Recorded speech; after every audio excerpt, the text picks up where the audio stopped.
समुन्मीलत संवित कमलमकरन्दैकरसिकं भजे हंसद्वन्द्वं किमपि महतां मानसचरम् यदालापत् अष्टादशगुणितविद्या परिणति यदा दत्ते दोषात् गुणमखिलमदभ्यपय इव। अब हम लोग विशुद्धि पर ध्यान किए। विशुद्धि से ध्यान करने के बाद हमारा ध्यान अब आएगा अनहत की तरफ। अच्छा, विशुद्धि में जब हमने ध्यान किया था, ये आकाश चक्र भी है, तो आकाश तत्व का भी ध्यान होता है। आकाश का एक नाम होता है व्योम, और यहाँ पर रहने वाले जो भगवान का नाम है व्योमेश्वर, और उनकी शक्ति का नाम हो गया व्योमेश्वरी। यहाँ पर पराशिव, पराचित, पराचिति, यहाँ पर व्योमेश्वर, व्योमेश्वरी। अब हम लोग आकाश में आ रहे हैं, यहाँ से वायु तत्व वाले हृदय में आ रहे हैं।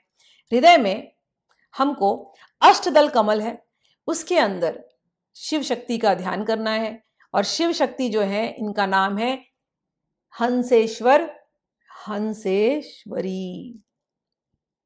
तो दो, मतलब यहाँ पर दो हंस है, एक हंस और एक हंसनी, इनका जोड़ा है। इसके ऊपर जो ध्यान करते हैं, कहते हैं हृदय के कमल में, हृदय में एक सरोवर है कमल में, वहां पर उसके आजू बाजू हंस हंसनी का जोड़ा है।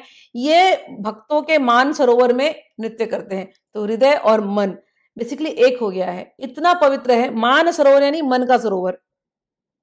ये मन का सरोवर बड़ा प्योर है। जिसका मन का सरोवर प्योर है, यानी उसकी चित्त, उसका कॉन्शियसनेस प्योर है, और उस प्योर कॉन्शियसनेस में, उस प्योर चित्त में, शुद्ध चित्त में ये हंस हंसनी का जोड़ा चल रहा है। और ये हंस हंसनी का जोड़ा, इसका हम भजन करते हैं। ये हंस हंसनी का जोड़ा महान पुरुषों के मानस सरोवर में विहार करते हैं, इनको हम स्मरण करते हैं। और ये हंस हंसनी का जोड़ा जो आपस में बातें करते हैं, जो इनकी आवाजें निकलती हैं, वही आवाजें जो है वो 18 विद्याएं बन गई। और ये जो हंस हंसनी का जोड़ा, इस पर जो कोई ध्यान करता है, यानी कि वो 18 विद्याएं उस व्यक्ति को वो ज्ञान प्राप्त होने लगता है। वो ज्ञान प्राप्त होने से वो जो है दोष युक्त इस संसार से वो ऊपर उठ जाता है ध्यान करते करते। तो अगर हम हंस हंसनी के जोड़े पर ध्यान करते हैं तो हम स्वयं भी हंस हो जाते हैं, परमहंस हो जाते हैं, हंस हो जाते हैं, राजहंस, परमहंस हो जाते हैं। हंस के अंदर एक गुण होता है, वो दूध को पानी से अलग कर सकता है, दूध को पानी से अलग कर देता है। पानी क्या है? ये संसार का जल। दूध क्या है? अध्यात्म का जल। तो हम संसार में रहें, लेकिन हम इस हंस हंसनी यानी हंसेश्वर हंसेश्वरी पर ध्यान करें, और हम संसार के पानी से हट करके मानस सरोवर में ही घूमते रहें। ऐसा ये ध्यान है हृदय चक्र पर, जिसको हम अनहत भी कहते हैं।